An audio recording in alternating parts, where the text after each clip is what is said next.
If you ask little kids what they want to be when they grow up, many of them will say astronaut.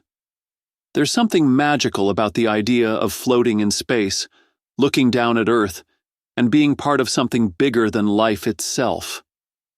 For decades, astronauts were seen as modern-day explorers, people who pushed the limits of science and human endurance. They wore cool spacesuits, rode giant rockets, and carried the hopes of entire nations on their shoulders. Being an astronaut meant you were the best of the best, smart, brave, highly trained, and trusted with missions that only a handful of people on Earth could ever do. But now, things are changing, fast. Thanks to companies like Blue Origin and Virgin Galactic, going to space isn't just for government-trained professionals anymore. If you've got enough money, you too can book a ticket to the edge of space, float around for a few minutes, and return with a shiny certificate, or better yet, a title. That title? Astronaut. And that's exactly what's causing the stir around Blue Origin's most recent flight, called NS-31. On the surface, it looks like just another successful mission. A rocket launches, passengers enjoy weightlessness, and then parachute gently back to Earth. Everyone's smiling, the media covers it, and Jeff Bezos shows up with a big grin. But beneath all that excitement, people are starting to ask serious questions. Are these passengers really astronauts, or are we watching the slow transformation of space exploration into little more than a billionaire's amusement ride? NS-31 was Blue Origin's 11th human spaceflight, using its new Shepard suborbital rocket. The flight carried 6 individuals, including some pretty high-profile names: Lauren Sanchez, Jeff Bezos' fiancée, and pop star Katy Perry, among others. None of them were astronauts in the traditional sense. They didn't spend years training in simulators. They didn't study spacecraft systems or learn how to fix things in microgravity. They didn't even stay in space for more than a few minutes, but they did go above the so-called edge of space, the Kármán line, which sits about 100 kilometers above Earth. Because of that short trip, all 6 were officially recognized by the FAA, or Federal Aviation Administration, as spaceflight participants. Their names were added to a growing list of people who have flown to space. And here's the strange part. They're listed right next to professional NASA astronauts and SpaceX crews who have spent weeks or even months aboard the International Space Station, performing real science, maintaining hardware, and dealing with life-threatening emergencies. So how did we get here? Well, back in 2004, the FAA introduced something called the Commercial Astronaut Wings Program. Under this system, people who flew on licensed U.S. spacecraft above 50 miles could receive astronaut wings, but only if they had contributed to the flight in some meaningful way. That meant you had to be part of the crew, not just physically on board, but actually doing something related to the operation or safety of the mission. It made sense. After all, being in space doesn't make you an astronaut. What you do there is what counts. But that changed in 2021. The FAA quietly ended the wings program. Now, instead of issuing physical wings, the agency simply lists the names of anyone who crosses the 50-mile mark during a licensed flight. No need to train, no need to operate the spacecraft. You just need to reach the altitude. And that's how we ended up with Lauren Sanchez and Katy Perry standing side by side, at least on paper, with astronauts like those on SpaceX's Crew 9 or NASA's long-duration missions to the International Space Station. It's no wonder people are confused or upset.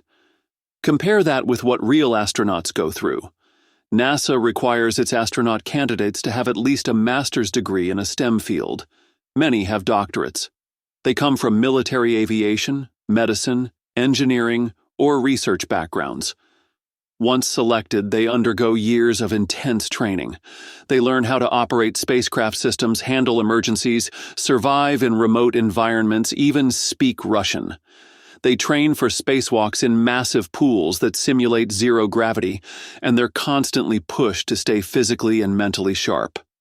The preparation is brutal because the job is dangerous and complex. Even the private astronauts flying with SpaceX or Axiom Space spend months preparing for their missions. They go through simulations, medical checks, and work closely with engineers and mission control teams. Some even conduct real research experiments while in orbit. Blue Origin's passengers?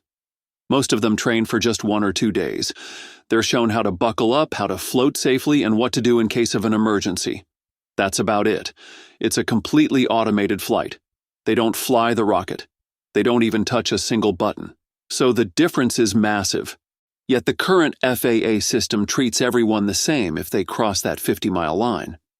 And the most controversial part of this mission wasn't even the question of whether these celebrities should be called astronauts. No, what really got people talking was something far more bizarre, whether the mission itself was even real or staged.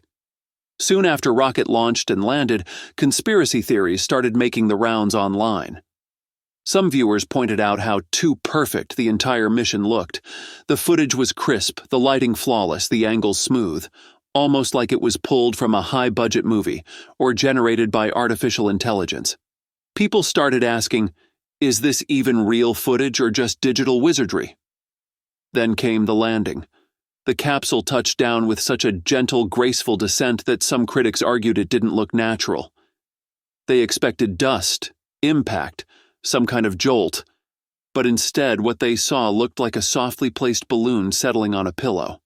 For a rocket that had just come screaming down from the edge of space, it looked too calm. But the moment that really raised eyebrows was what happened right after touchdown.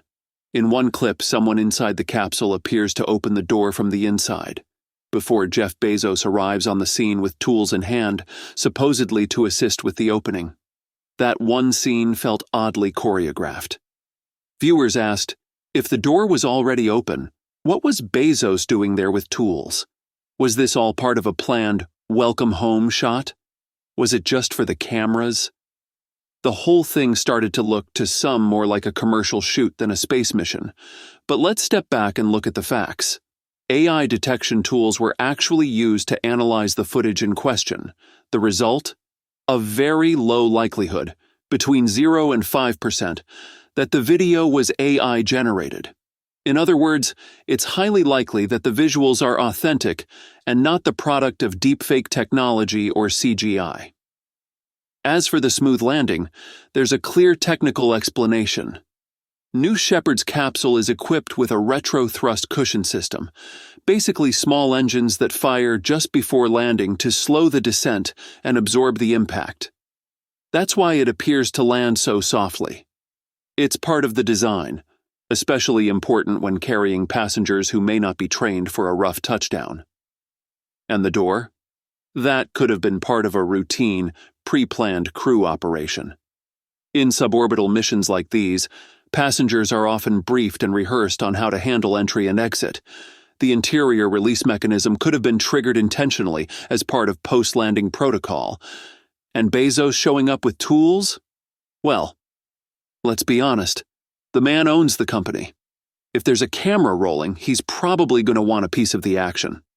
None of this proves the mission was fake. In fact, all the available evidence supports that it was very much real. But here's what it does show. When a spaceflight starts looking more like a carefully produced TV moment than a raw scientific milestone, people start to question everything. And maybe that's the bigger issue. In an era where space is being packaged for YouTube, Instagram, and headline clicks, the line between exploration and entertainment is getting blurry.